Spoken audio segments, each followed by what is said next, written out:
Hello guys, good morning, welcome back to our channel. আশা করি সবাই ভালো আছো, আমরাও ভালো আছি। আমাদের ট্রেনে সেদিন সকালবেলার ভিডিও এটা।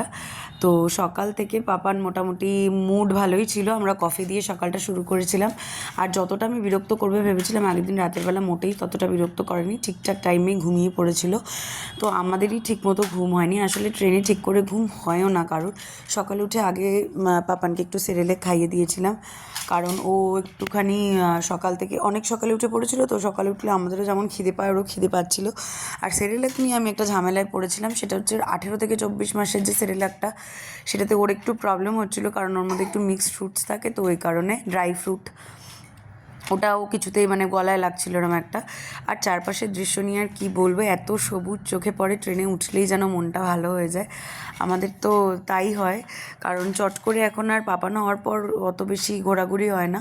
আর পাপান প্রচণ্ড খুশি ছিল সেদিন, সারাদিন কম বেশি ঘুমিয়েছে আর এনজয়ও করেছে প্রচুর। আর জানি না কেন, যত ট্রেনটা মানে নামার সময় আসছিল তত ট্রেনের এসিটায় প্রচণ্ড ঠান্ডা লাগছিলো। এমনিও এনজিপি যাওয়ার পর থেকে ট্রেনটা অনেকটাই ফাঁকা হয়ে গেছিলো, আমরা অনেক বেশি রিল্যাক্সে বসে এসেছি। দেখতে পাচ্ছ, চোখ মন সব সাদিয়ে যাবে, এত সবুজ চারিদিকে।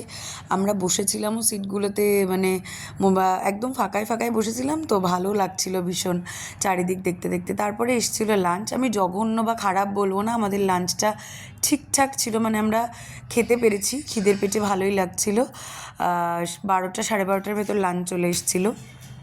আর ব্রেকফাস্টে সেদিন একদম কম তেলে সেঁকা পরোটার তরকারি ছিল, বাট তরকারিটায় এতটাই নুন বেশি ছিল যে আমরা ঠিক করে কেউই ব্রেকফাস্ট করতে পারিনি, যে কারণে লাঞ্চ করার তাড়াহুড়ো ছিল আমাদেরও।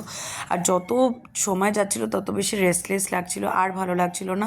তোমরা যদি জানো এটাকে কী বলে আমাকে অবশ্যই জানিও। এটা দেখি স্ট্যাচুটা আমার খুব ভালো লেগেছে। আর ব্রহ্মপুত্রের জল প্রচুর ছিল, আমাদের ওটাও খুব সুন্দর লেগেছে দেখতে ট্রেন থেকে। তো ফাইনালি 4:34 নাগাদ বোধহয় আমরা নেমে গিয়েছিলাম গুয়াহাটি। তো এখান থেকে তারপর উনি আমাদের গাড়ি অ্যারেঞ্জ করে দিয়েছিলেন, সেখান থেকে একদম ডাইরেক্ট হোটেল। অটোতে খুব বেশি হলে মিনিট 20-25 মতো টাইম লেগেছিল। আর পাপানের এখানে আনন্দটা দেখতে। তো চলো আমরা আস্তে আস্তে হোটেলের উদ্দেশ্যে রওনা দিই। অটো আমাদের উনি ঠিক করে দিয়েছিলেন, মানে যে আমাদের ট্যুরের লোক ছিলেন, গাইড ছিলেন, উনি ঠিক করে দিয়েছিলেন। আর পাপানের দৌড়াদৌড়ি, মানে রাস্তাঘাটও কিছু শোনে না, হাত ছাড়লেই ছোটাছুটি আরম্ভ করে দেয়। আসামে এসে গরম তো একই রকম লাগছিল আমাদের ওখানকার মতনই। আর পাপান সিট পেয়ে কত খুশি দেখো। আমাদের আজকে না এখানে একটু কাশাকাশি করছে এসে থেকে দেখছি। তো এই হচ্ছে আমাদের হোটেলের রুম।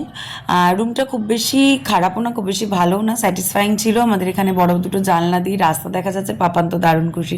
তো চলো আজকের মতো টাটা, আবার দেখা হচ্ছে।